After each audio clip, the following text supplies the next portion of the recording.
Baik, Assalamualaikum warahmatullahi wabarakatuh. Salam sejahtera untuk kita semua. Kami dari kelompok 9 dalam mata kuliah menyimak berbicara. Kami akan mempresentasikan materi kuliah dengan tema bentuk-bentuk berbicara dan hubungan kemampuan berbicara dengan keterampilan menyimak, membaca, dan menulis.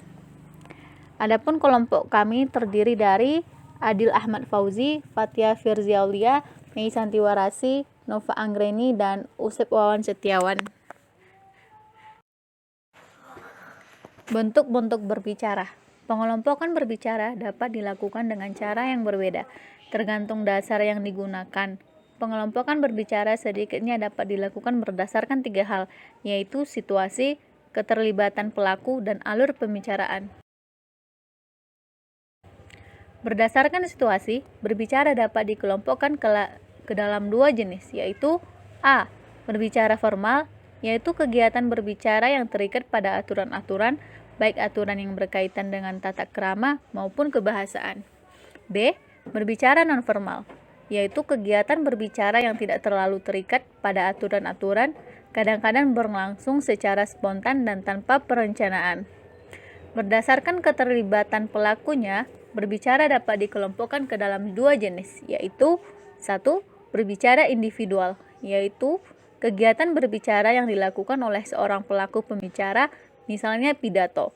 2. Berbicara kelompok, yaitu kegiatan berbicara yang melibatkan banyak pelaku pembicara, misalnya diskusi dan debat. Berdasarkan alur pembicaraannya, berbicara dapat dikelompokkan ke dalam 2 jenis, yaitu 1.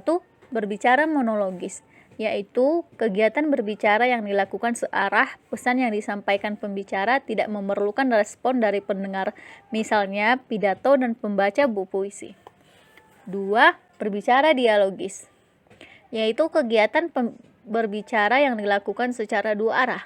Pesan yang disampaikan pembicara harus memerlukan respon dari pendengar. Hubungan kemampuan berbicara dengan keterampilan menyimak, membaca, dan menulis. Hubungan berbicara dengan menyimak seperti yang telah disebutkan di atas bahwa kemampuan berbahasa seseorang diperoleh dengan pola yang teratur dan tetap. Kemampuan berbicara anak dimulai dengan proses menyimak. Kemudian dalam perkembangan selanjutnya, seorang anak akan mulai belajar menulis dan berbicara. Pada umumnya, kemampuan berbahasa seseorang dimulai dengan pola yang teratur seperti itu. Hubungan berbicara dengan membaca. Kemampuan berbahasa lainnya yang erat kaitannya dengan berbicara adalah membaca.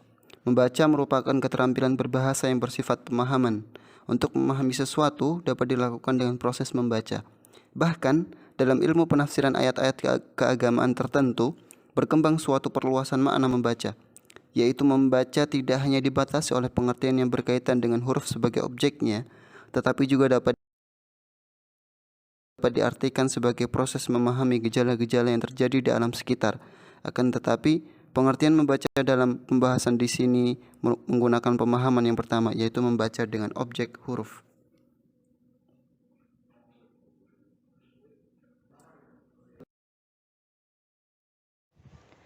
Hubungan berbicara dengan menulis. Berbicara bukan merupakan keterampilan berbahasa yang berdiri sendiri, melainkan keterampilan yang didukung kemampuan lainnya, termasuk menulis. Assalamualaikum warahmatullahi wabarakatuh. Nama saya Usep Wawan Setiawan, NPM 202021500577. Setelah penyampaian dan penyajian materi dari kelompok 9, yaitu tentang bentuk-bentuk berbicara dan hubungan kemampuan berbicara dengan keterampilan menyimak, membaca, dan menulis, maka dapat kami simpulkan kemampuan berbicara ada hubungannya dengan keterampilan menyimak, yaitu karena seorang anak belajar berbicara dimulai dengan menyimak. Terjadinya pergantian peran antara penyimak dan pembicara. Kemampuan berbicara dijadikan tolak ukur kemampuan menyimak, dan berbicara dapat dijadikan bentuk reproduksi dari proses menyimak. Kemampuan berbicara dengan keterampilan membaca juga saling berhubungan karena berbicara dapat dijadikan bentuk reproduksi dari proses membaca. Pada orang dewasa, peningkatan kemampuan berbicara dapat dilakukan melalui proses membaca. dan membaca dapat menjadi sarana efektif dalam memandu kegiatan berbicara. Yang terakhir, hubungan kemampuan berbicara dengan keterampilan menulis, yaitu kemampuan menulis dapat dijadikan sarana pendukung bagi kemampuan berbicara, dan menulis sangat diperlukan dalam kegiatan berbicara dialog.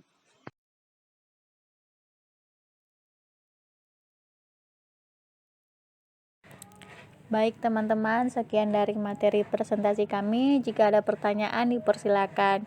Assalamualaikum warahmatullahi wabarakatuh.